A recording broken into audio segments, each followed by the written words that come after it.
What's good, NBA Nation? Welcome back to another NBA Weekly. Come on, we got to discuss the NBA playoffs, and who better to help me break this all down than my guy, Andrew Salp, a.k.a. the 1-2 combo. About to give you combo as your last name for a second. Hold on. It's been a minute since I spoke to you, Andrew, so I'm a little out of sorts. But we got a good docket today. We got to talk about the Lakers' demise. We got to talk about Ant-Man on the rise. We got to talk about, hey, Dallas Mavericks, man. Is this the team to go to the Western Conference Finals? And, of course, we got drama on I-95 between Philadelphia and New York. We're going to break all that down. Make sure to hit that thumbs up button for your boys. Make sure to subscribe to the channel. And make sure to support our sponsor, Prize Picks. Use that code NBAR to get up to a $100 match on your first deposit.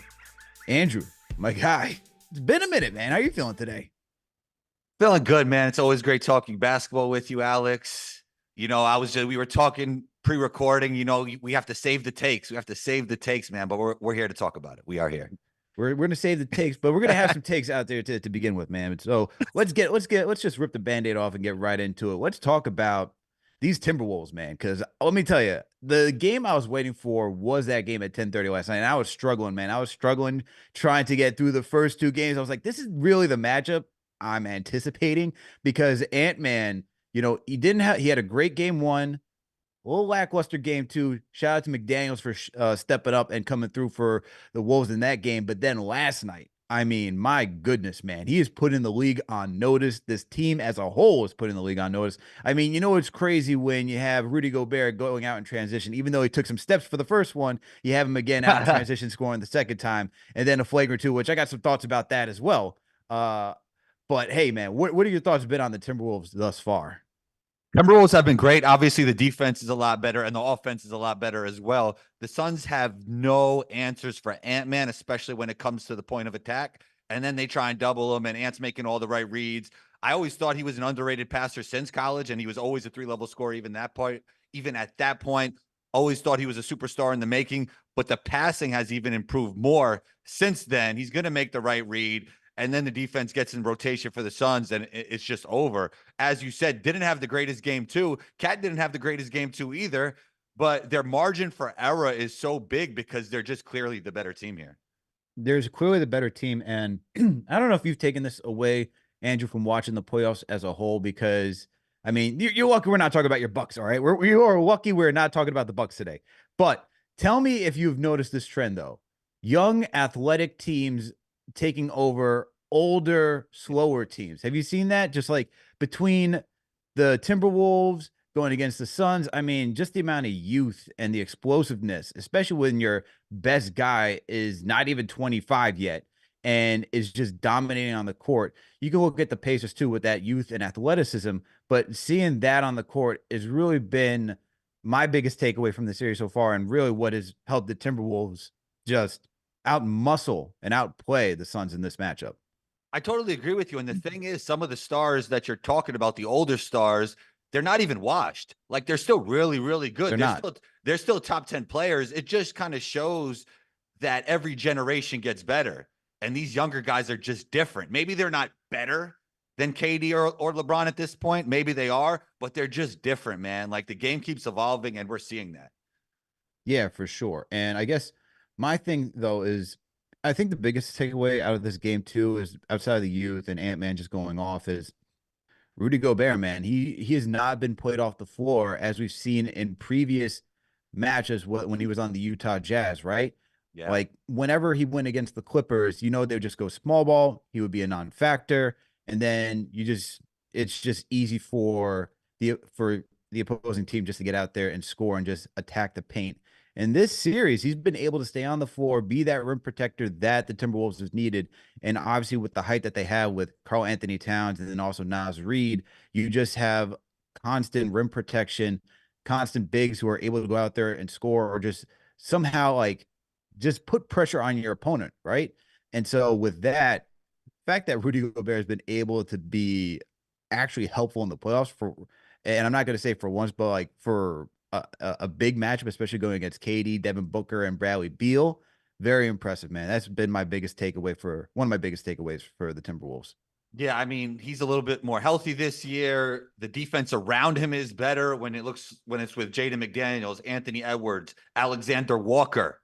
Like these Yo, guys are prime level defenders, and we see Anthony Edwards on both sides of the floor is becoming absolutely elite. absolutely. But let's talk about the other team, man. Let's talk about the Phoenix Suns because I know we talked about this beginning of the season. We all had questions about this team coming together. And look, this is typical new owner syndrome. I get it. It's a new owner comes in. He wants to make a splash. He's like, I'm going to be involved in the decision making process. I want all the stars. I want the names. I want everything. I want to win right now because it's the new toy. It's his new baby. And Matt Ishbia went out, spent the money, did everything possible to get the collection of Kevin Durant. Obviously last season made that in season that trade deadline, you know, maneuver for the 2020 was it 223 season. And now you also have Bradley Beal on this roster. But it's just not clicking, man. I think you said this in the past. It's just they're all too redundant because they all do 100%. the same thing. And is that what we're seeing right now for the Suns team? Absolutely. There's a redundancy in skill set with their top three guys. They're all basically the same player, but Kevin Durant happens to be 7 foot, and that's what makes him an all-time great, an all-time talent. They lack game managing. They don't have a pure point guard. They don't put pressure on the rim. They don't have a legit lob threat, or at least they don't utilize the lob threats that they do have. And on top of that, even if they're hitting those tough twos at a high clip, at the end of the day, that only leads to very good offense and not great offense. And you're relying just on that. Like you got to put pressure on the rim and you got to make threes. And the Suns just don't take enough threes and they don't put enough pressure on the rim. For sure. And then when you look at their bench too, right? Like you can at least look, and this is Nas Reed, winner of Six Man of the Year. Most underrated player in the NBA. He's Underrated ridiculous. player. Yeah. He's so efficient, man, in the series. I mean, last night he went 5 of 10 from the field, got you 13 points. And then when you go look at the Suns bench, who can you really go rely on? I mean, Eric Gordon went 2 of 7 from the field. Okogie 2 of 3, but 8 points isn't really enough from him. And then you have Eubanks, solid big man, but getting you 9 points, that's not really where you're gonna get the job done. You really need guys like Eric Gordon to come out there and really perform. And you're not getting that because that's what the trade was, right? You're gonna have another guy who could score, be another solid jump shooter, but he's not even providing that so far in this series. So when you're looking at bench to bench, do you just see as a lopsided battle between the Timberwolves and the Suns? Yeah. It's lopsided in terms of depth. It's lopsided in terms of offense. It's lopsided in terms of defense. But now we can get into the conversation. Does the Minnesota Timberwolves have the best player? That's what I want to ask you, Alex. I think so. Look, Ooh. I think so. I think they do have the best player, and that's why they're up 3-0 in the series. I mean, I think they're just a more well-rounded team. Also, that helps, but your star's got to be a star, right? And I mean, or a superstar's got to be your superstar. Ant-Man, even though he had a poor game too, you still had to honor him. You couldn't just let him get into his own rhythm. They were making sure Phoenix's defense was like, yo, we got to hone in on Ant. We can't let him get to the spots. We can't let him just get too comfortable. But even when you focus on him, it gives everybody else this freedom to go and perform as they did, right? That's what we saw from McDaniels. That's what we saw from everybody else. So I think they do at this point. Like Kevin Durant's still a phenomenal talent, but Ant-Man is making his name and making his mark right now. I mean, if they close out the Suns tomorrow, I and Kevin Durant doesn't get one win, one, Mm.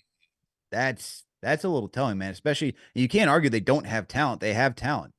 Whether or not it's a well constructed team, at some point, we've seen just talented teams overpower teams with good depth. You know what I mean? So if Kevin Durant, Devin Booker, and Bradley Beal are not enough to even get you one win against the Minnesota Timberwolves, then yeah, I got to look at the Timberwolves having the best player. But I'm going to throw that back to you. Do the Timberwolves have the best player on the court?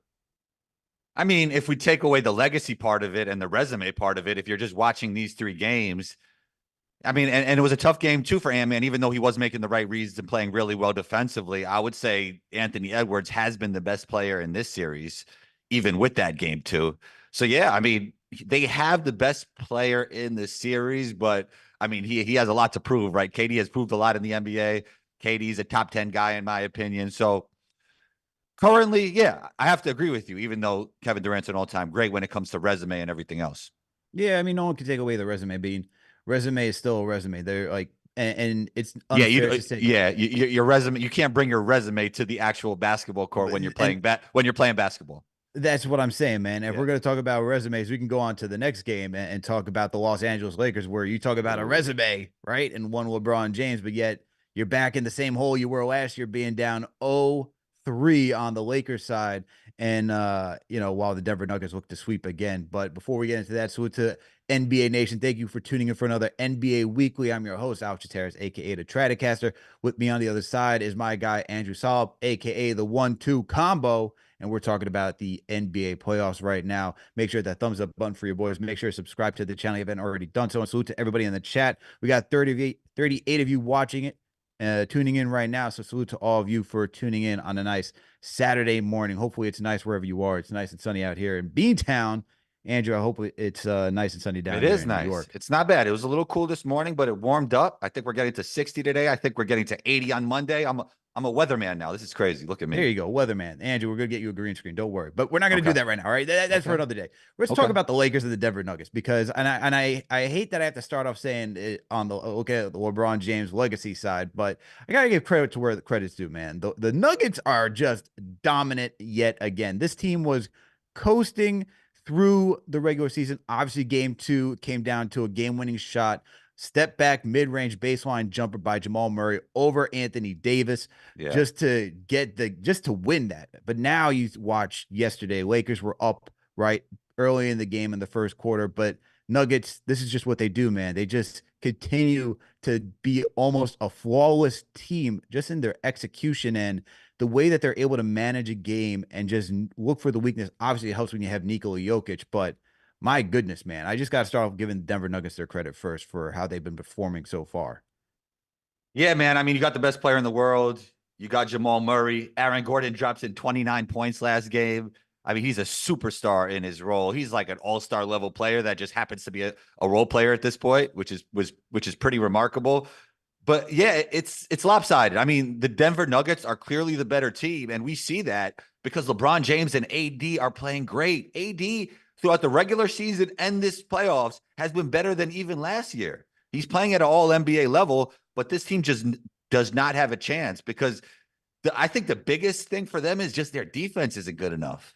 Like I just think their defense isn't good enough. And you could see also in their body language, they're starting to believe they have no chance as well. Just like we believe they have no chance, they're starting to believe it as well. And that's when all things go downhill. Yeah, I mean, the Lakers just they don't believe that they have a chance. And look, I know you're talking about defense being an issue, and definitely defense is an issue, but it's going to be hard to stop somebody like Nikola Jokic, who's just, you say it all the time, man. It's like he's up here, and then everybody else is just kind of, and I purposely have my arm off screen or my hand off screen because that's how great he is. But it's not only the defense; it's the lack of perimeter shooting for this team too, Andrew. I mean, you didn't get anything really from D'Angelo Russell in game three. He got 0 points. He took 7 shots. He got you nothing.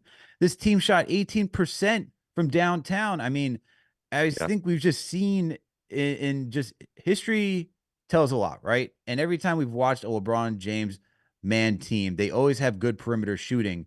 And I just don't see that from the Lakers as well. And I think that's just been an issue as well to help space it out for him, Anthony Davis. It's just kind of been tough, man, watching the Lakers from that standpoint as well. What are your thoughts on this narrative that's going around that Nikola Jokic is considered the best because of the analytics? It's probably the craziest thing I've ever heard. Just because of he's considered the best just because of the He's analytics. overrated because of the analytics. But who's Uh, doing the rating? Somebody's underrating him if they think the analytics are overrating him. my goodness, where we? I mean, you could just if you just have two eyes and you're watching the game, you could just see how great he is. I mean, he's a point center. How many point centers do we have in the league, Andrew? I don't It's think just we've had insane. one since like Sabonis, right? Or maybe Chris Webber was kind of like that, but Jokic is a totally different level. Yeah, but it's just like it's a whole other level when you watch Jokic play. It's Yeah. just not even comparable. So I don't know. To be saying that he's overrated is a blasphemous statement. He's just highly Have you heard talented, this man. narrative, or it's only me? Maybe it's only me. I don't really I haven't really heard that. I haven't heard Okay. that he's overrated. Okay. It's I don't know, man. That's just news to me. Where have you been seeing this on the Twitterverse? What Instagram? Where are we going to All find over this the type of place, stuff? man. All over the place. I just see it. And then, people even in the DMs, when I start, praising Jokic, they hit me there with nonsense. It's all over the place, man. Sometimes I can't see all the nonsense, but I see it at the same Ugh, time. nasty. That is nasty work. If we're doing Nasty this, right? work Saturdays. It's Nasty crazy. work, man. If we're doing this to to Jokic, what are we doing, people? Come on. Get it That's together. insane. But yeah, man, do you think this is the Lakers' demise at this point? Like the Lakers have just, do you think it's over? Do you think that, there's always these rumors, these discussions that they have, especially with this. I mean, if the Lakers get swept again and they're just, it's 2 years in a row, obviously they had that great run to get to the Western Conference Finals. You get swept again by the same team. Obviously, we have to wait until tomorrow to see if that happens. But if they lose tomorrow, you get swept. Are we done with the Lakers? Is this over? Should they just think about, hey, what's life after LeBron? Should we what are we doing here, Andrew? What's the next step? Do we just retool? Do we say, hey, we need more perimeter shooting because they had that, they let it go, and All they right. reshaped the roster when they didn't need to when they won the first championship? I think retool is the move for how great Anthony Davis and LeBron are playing. Also, what do you do? Like, you always have to have a star in LA. Like, they're not going to go in full rebuild mode. They're just not going to do it. So I think with Anthony Davis and LeBron James playing this great, you have to find a way to retool. And then you also have to find a way to bring another star in eventually, because that's what the Lakers have always done, right? From way back in the day. They always brought in the star. They always brought in the MVP level players to come play in LA because people want to play in LA. The other thing is, like, does LeBron want to be there? Does LeBron see a way that he could win a championship? And is winning another championship his biggest goal, or is the bigger goal playing with Bronny? Like, that's another thing we have to see as well. Playing with Bronny, winning a championship. I mean, if the I'm sure goal he is wants to, to. I'm sure he wants to do both, but I mean, that'd be fantastic if he could do both, right? yeah. I guess if LeBron is staying in Los Angeles, because trading somebody like LeBron is just feels like it's just a mountain, right? It's just a mountain to get over. I don't think it's possible. I don't think the Lakers would do that just because of his name, the brand, everything that goes with it. He is still one of the top 10 best players in this league, the way he's been performing. Um, do you go out and go get somebody like Trey Young? Does Trey I like Young, let Trae me ask Young. you that. If Trey Young is on this roster, because we're talking about needing some more perimeter shooting. Obviously, they had a good game too, where you got from D'Lo, who was able to knock down threes at a high clip. But the other two games, man, I mean, they shot under 30% from three. So that's been their issue this season. It's just been inconsistent from that area. You bring in someone like Trey Young, also a good playmaker. Does that change? Let me ask you this actually right now. If you brought on Trey Young right now, let's say for the series, does it change everything the way you're thinking about him? Does this make it even more competitive, or the Nuggets still doing what they're doing right now? Yeah, I think it could change things if he integrates himself in the right way. I also like the idea of Trey Young to the Spurs, but it seems like the Spurs don't want to do that. I Yeah, love they the don't want idea to of, do that yeah, I love the idea of having the best lob threat in the league in Wemby with the best lob passer and Trey Young. Wemby could clean up everything Trey does defensively where he's deficient, right? Wemby cleans that up. But maybe AD could do that for Trey Young as well. I mean, AD's playing at a really high level defensively, one of the best defensive players in the league. So, yeah, I mean, if they had Trey Young at this point, I think that would definitely make them a lot better because it gives you another guy who's a high level passer and a high level scorer, even though he doesn't help you much defensively. But I like the idea that they need another guy that could do what D'Lo does, but at a way higher level. And Trey Young could bring that plus the passing chops. for sure, for sure. So maybe that's what they do this offseason. You keep LeBron, you say, hey, let's try to get Trey. I mean, Trey seems like he's on the way out from Atlanta. Seems like DeJounte is the guy they want to move forward with over there as well. So let's see what happens over there. But to me, man, I don't even think like I think it would definitely help this Lakers team. But if it were to be this same matchup again, I just don't see how Trey fully helps because I just think about Jamal Murray or anybody else just getting right past him, man. And unless you're going to shore up that defense, it's gonna be it's still a big task for the Lakers, man. I just don't see even with Trae Young, I don't see them as a championship caliber team, even with the talent that they already have. The biggest thing is how do you fill out the rest of that roster? And as we've seen so far, the rest of the roster has just been it's been up and down. They got Gabe Vincent, didn't work out. Cam Reddish, he had a good, I guess 15, he got his 15 minutes of fame, and that was it. Taurean Prince has been injured this season. He's been in and out of the rotation. it's just been up and down. And obviously, you got the whole Darvin Ham issue over there, which it seems like they just need a new head coach. Lakers need just an overhaul, in my opinion, to get back on track. But I think they're ways away from being that championship contending team that they thought they were going to get when they got LeBron James and Anthony Davis. They got one, but I think they're moving farther and farther away. I think they're on the downtrend at this point. So the idea of Cam Reddish, Vanderbilt, and guard from the Miami Heat, Gabe Vincent. I mean, that sounds good on paper when it comes to defense around AD and LeBron, right? It just didn't come to fruition because of the injuries. So we got to see if they want to move forward with those guys, because those guys are really good defensively. I mean, for sure. Look, Pelinka did a pretty good job. Everybody was raving about Pelinka's job in the offseason, like the guys he brought in. So I don't think it's on him. Is it on AD and LeBron? I don't really think so. They're playing great, even though the body language hasn't been awesome. I mean, this is the healthiest AD has been. And thank you. It was actually Vanderbilt that I meant, not Taurean Prince. Taurean Prince has played most of the games. Vanderbilt is the one who's been injured in and out of the lineup. But look, you got the healthiest AD has ever been. What was the last time he's been this healthy? Since he was down in New Orleans? So I got to ask you, like, we're seeing all these things that went pretty well. Like, if you said before the season, like, okay, we like our roster construction. AD and LeBron are playing even better than last year in a lot of ways. Like, we see how AD's playing and LeBron's shooting it better than ever before. Is it the coach? Do you think it's the coaching? Like what's the biggest problem here? I think coaching is definitely a factor in this when you think about how, he's setting this team up. I mean, he's had so many rotation changes, so many lineup changes, I should say, that, they complain about the inconsistency. You just you see the reports, the body language, all about that with Darvin Ham. I think you need to have somebody in there that creates confidence and knows what they're doing on the court. So I think that's definitely another issue that the Lakers will have to address this offseason. Got to change the coach, got to reshape the roster, and then they can get back on track moving forward. But let's get on to the next topic, Andrew, because we got to discuss the Dallas Mavericks. This team has now been, they were down 1-0 Clippers. It looked like the Clippers, the talent was starting to come back, and it looked like they were rejuvenated in game one, but Dallas has now taken the next two games, and now they're 2-1 in the series. What have your thoughts been about the Mavericks so far this postseason? Well, Kyrie and Luka have meshed really well together. That's the biggest thing, right? I mean, they play so well together, and they seem to really like each other, which is really important after it was a slow start last season, the season before this season. But the biggest difference outside of that is the rim protection and the tools they put around Kyrie and Luka when it comes to lob threats and shooting. I mean, with Lively and Washington and Gafford, I mean, they just have so many tools at the disposal when it comes to the playmaking of Luka and Kyrie, and it really keeps the defense honest. On the defensive side, the rim protection has been really good. Like, the Clippers are struggling around the paint.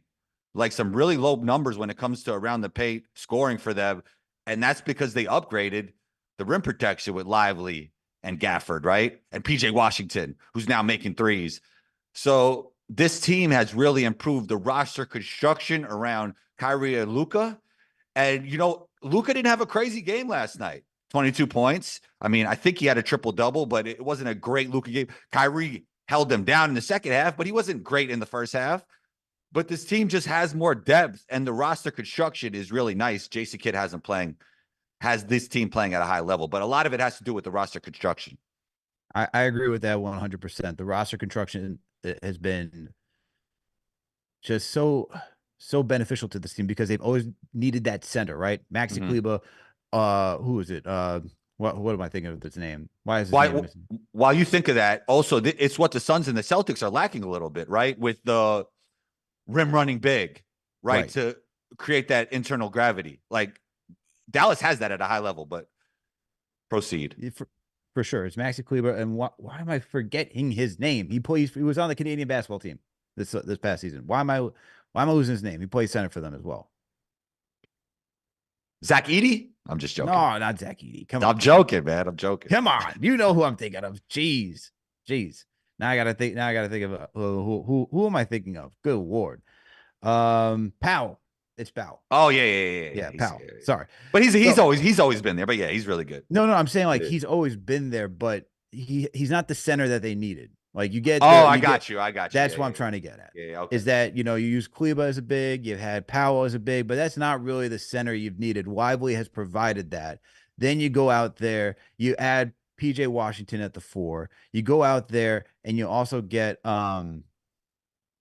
why am I not? Now I'm just. You also get Gafford from Washington, and then everything starts to change for this team. And now when you have two guys in Kyrie and Luca, as you've noted, that can just score at will, right? And they're just two different and very dynamic scorers that just constantly change. It's constantly messing up your defense because they play at such different paces. Like Kyrie can be fast, quick, agile, puts a lot of pressure on the Yeah. rim. Luka can do the same thing. Both of them 3-level scorers. He just moves at his own pace, herky jerky. It's so tough for an opponent just to constantly be thinking, all right, I got to guard this guy at this pace, this guy at that pace.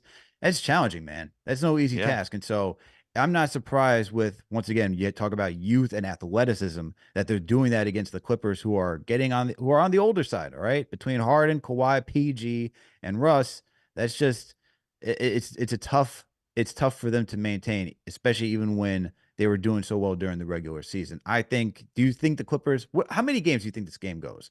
Do you think Clippers get back on this, or do you think the Mavericks are just in the driver's seat now and can lock this up in a gentleman's sweep? Also, I want to say, I will answer that question. Also, I got to say kudos to James Harden, man. He showed up. He showed up this series so far. So it's not Harden's fault. I mean, we had 9 points from Kawhi last night and 7 points from Paul George. They got to be better. I would assume that they'll win one more game. I don't think I don't think the Mavs sweep the rest of this series. So I guess we're looking in 6. I believe this series will end and the Mavs will win. Game and series How in do you six. how do you feel?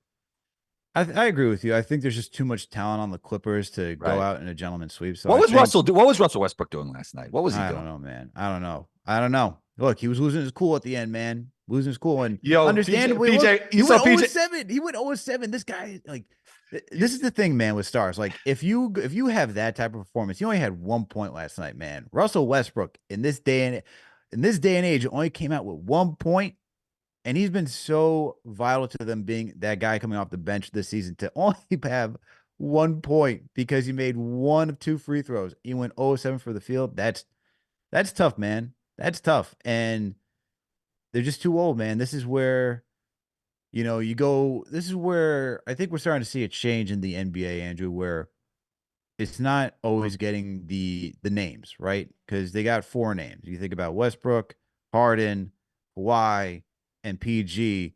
And if you look at most of the NBA, it's 2 stars and then solid role players that go around them. You think about the Nuggets, they got that in Murray, Jokic. You think about Dallas right now, it's Kyrie, it's Luca. You think about Philly right now, the next team we're going to talk about, it's Maxey and Embiid. You go to Boston, Tatum, Brown. You just keep going up and down the line. And I'm looking at these teams who only have 2 stars and just have filled out the roster nicely to have good supporting cast.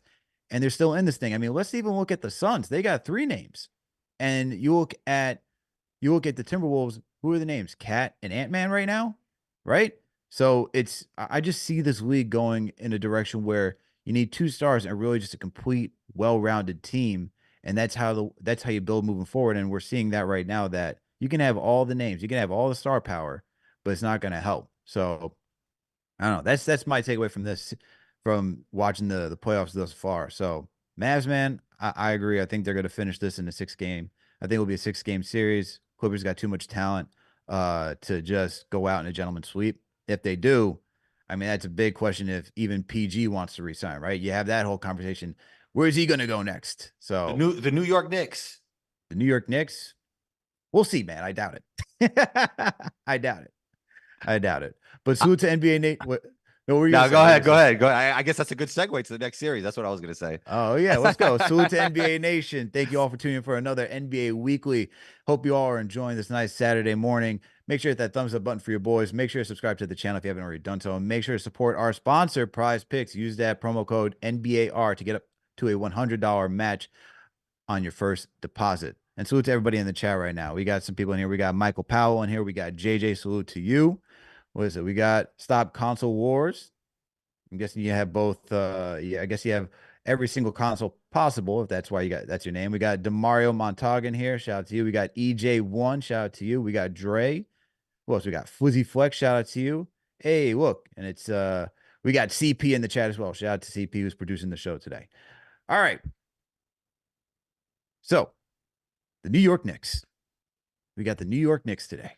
And talking Okay. about the Philadelphia 76ers. All right. I know they play tomorrow, but my God, has this been a battle? I think this has been one of the better matchups in the first round. Really feels like this matchup feels like it should be like an Eastern Conference final round because of just how physical it's been, how tight each game has been from a scoring perspective. I don't know, man. It's just as a fan, as a Knicks fan, obviously I'm going to be slightly biased, but I think even when you step back and you watch overall, outside of all the talent that you got going on as a matchup as a whole, I think this has been one of the better matches. What do you think? It's a great matchup. I have to ask you a question, Yeah. Alex. What is Joel Embiid doing? What is he doing out there? The guy is just reckless. First of all, Mitchell got hurt, right? On that yank or whatever he was doing, whatever Joel was doing. I don't know what Hey, he was yo, doing. pause on that, first of all. Pause. But did you see what he tried to do before that play? I did. He tried to hurl his back at Mitchell's knee, like Yeah. on purpose, like he flew, like it was like a wrestling move. He just happened not to land on him. And then when he was mad, he didn't connect with that wrestling move. He does some other nonsense. He's like flopping all around. He's I don't even know what the guy's doing. I mean, he dropped 50 points. He's a super duper talent, but he's gonna really hurt somebody out there. He's gonna Yeah, really. I mean, if we want to start off with that foul, it wasn't even on that. It wasn't necessarily that play that injured Mitchell Robinson, but the dirty play by Embiid throughout the entire game, whether it's just like kicking him, kicking him in the balls, man, or just like even you see when he's diving for the ball purposely, just diving on Mitchell Robinson's ankle, which then you could see him grimacing after that same ankle that he had surgery on. It's just to me, man, it's just reckless. I said it on post game after the game completed in the after game three, and I said it was egregious that you don't have the officials just throwing a flagrant two at Joel Embiid. I mean, we saw a Kogi last night just do a judo chop to Rudy Gobert in transition, but yet then they called that a flagrant two. But yet, what Joel Embiid when he's on the ground on his back, and Mitchell Robinson's going up for a putback dunk, and he just grabs his legs, even though he's like trying to mask like he's not grabbing legs, like that's just you can't be doing stuff like that and allowing a player just to get away with such dirty play. I lost a lot of respect for him, man, because if you are a superstar talent in this league, you should just be able to use your play as this as whatever words You don't or have you don't actions have should be. you don't You have to don't be have to go to that level. you don't have to be Pat Bev, Joel Embiid. You don't have to be like you don't have to do the dirty stuff, man. I agree with you. And I think it's ridiculous. I mean, you mentioned the Okogie thing. The big part of that is because one player is Okogie and one player is Embiid, and they need Embiid in this series. I mean, I think the league likes the idea of Embiid playing as many minutes as he could play, and he even though he dropped 50 and even though he's had some really like crazy scoring games, that knee isn't right, man. I kind of as much as I'm saying he's like dirty and he's going to really hurt somebody. There's a good chance he could hurt himself as well. Like I don't even think he should be playing, even though he dropped 50 last night, because the knee buckled twice since he's been back. And I think I still believe I'm going to hold on to that, even though he dropped 50, that he's doing himself a disservice and the organization is doing him a disservice because that knee isn't right. Yeah, but and I'm on the fence when it comes to whether or not he should play, whether or not he should be out and just rest and focus on the next season. I think it's a difficult spot for them to be in. The last thing I'll say is this: is I agree that one's Okogie and one's Embiid. I mean, if they did eject Joel Embiid, there's no way the Sixers are going to win that game because we have a big enough sample size. We saw throughout the regular season. As soon as Embiid had to go have surgery, that team went from being top three to then being a play-in team instantly. Right. So they know that if you did that to Joel Embiid, that it's not this team being 3-0, being down 3-0, that's a massive mountain to climb to get back and then try to win the series. You then have to say, you then reset the series, right? Could the Sixers win 4 out of 5 to then put themselves back in if they were down 3-0? That wouldn't be possible. So that's one, why they did it. Two, you had mentioned it, his name. But the thing is that if this like, and that's why I said if it was anybody else, they're getting thrown out as we saw. Yeah. Like, it's what I think is the worst part about it is that if you're the NBA and you're trying to promote player safety and all these other things, how can you promote that after what Joel Embiid did? And then what I find even funnier, Andrew, is that the NBA started removing all of the certified videos of that stuff on Twitter yesterday. So you can't even find a lot of clips of the Embiid pulling on Mitchell Robinson's legs unless it was chopped up. So I think the NBA they have what they want. It's a money making league. Yeah. What's better than having the Sixers and the Knicks go the distance, right? That's what they're thinking. We want this thing to go the distance. We don't need more sweeps. I mean, they got 2 games that are in potential sweep category right now between the Suns and the Wolves, Nuggets and the Lakers. If you had this game as a potential sweep, that's a different story too. Yeah, I mean, like ticket sales, TV money, all that stuff. I mean, the less games, The the less money. business, Yeah, as they say, Andrew, it's a business. you're not a But businessman, you're a businessman. Well, that had nothing to do with it. I just wanted to say that. I like that line though. I like that line. Great line, great line. But sticking on the series outside of the dirty play by Joel Embiid, what's been your biggest takeaway or some of your biggest takeaways from this matchup so far? Well, the Knicks' ability to win when Jalen Brunson isn't playing like an all NBA player. He played better last game, actually, but that's really impressive. Like the depth of the Knicks with Josh Hart stepping up or Hart stepping up and all their players really stepping up when Jalen Brunson isn't playing like Jalen Brunson. So I thought that's a big takeaway. I think, the OG trade seemed like so long ago, but his impact is people often talk about his impact on the defensive side, but I love the way that so a big criticism, you could correct me if I'm wrong, for the Knicks in the past, or from what I saw in the Knicks in the past, is they don't get quick hitting, easy, effortless buckets. And I think OG gives them that, right? With the corner threes, with the cuts to the basket. So he's just been a revelation for him, and that's a big reason why his winning percentage is so high. Heart at the end of game 2, like DiVincenzo is going to get the newspaper back pages, right? But Heart made a huge play on the offensive side with the rebound and a huge play with the block on the defensive side, and he's been so big for the Knicks. So just their depth. I mean, even Deuce McBride, right? He's been great. I just love their depth, and I think that's a big key for them moving forward. But I do think Jalen Brunson will continue to play well, and I actually think that the Knicks will win these next 2.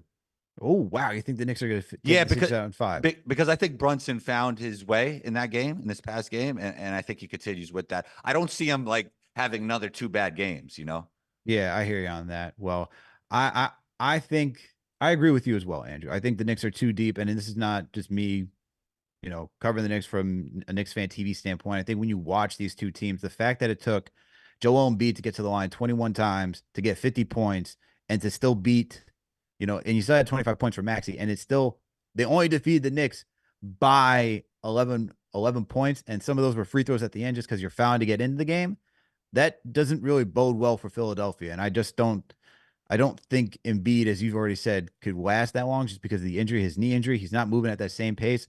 I want the Knicks to figure out how to attack him more when they're like matched up with Brunson and Josh Hart. Josh Hart was doing more of that, he's been a hero in this series. Yeah. So, I think all of that together, and you said it, the collective depth of the Knicks, I think they're just better than the Sixers, and they're up 2-1. I know you got Sixers fans that are crying right now saying, "Oh, they stole game 2." No, they just executed. They had it. They had it in their grasp. They had game 2 in their grasp. Kyle Lowry missed a shot. You didn't grab the rebound. It's not coming down to fouls. Woulda, shoulda, coulda. Woulda, shoulda, coulda. I mean, woulda, shoulda, coulda. But a win's a win. Yeah, man. I think the Knicks are going to. I think they'll get the game 4 tomorrow too. I agree with you. Like things might be different if Embiid was totally healthy, because as much as I love Tyrese Maxey, you're putting a lot on the shoulders of such a young basketball player, even though he's great. If Embiid's not 100% every game, now he dropped 50 last game, so we'll see if he can continue with that. I mean, that's pretty crazy. But even with that 50, it kind of speaks to his greatness. I don't think he's close to 100%. For sure. Well, we gotta. I agree with you, Andrew, but we're gonna wrap up the show right here. So appreciate everybody tuning in for another NBA Weekly today. Really appreciate all of you. Make sure to hit that thumbs up button for your boys. Make sure to subscribe to the channel if you haven't already done so. Hope everyone has a really good Saturday, and hey, stay tuned in, stay locked in. We're still covering the playoffs as they continue. We got some more basketball today, tomorrow, and for all Knicks Nation out there too. I know they're gonna be tapped in tomorrow, but make sure to tap in as always. Make sure to subscribe to the channel and make sure to support everybody. Follow everyone on their socials and so forth. All right, everyone. Salute to everybody who's in the chat today. We'll catch you later. Make sure to support our sponsor, Prize Picks. Use that promo code NBAR. Get up to a $100 match. We out. Peace.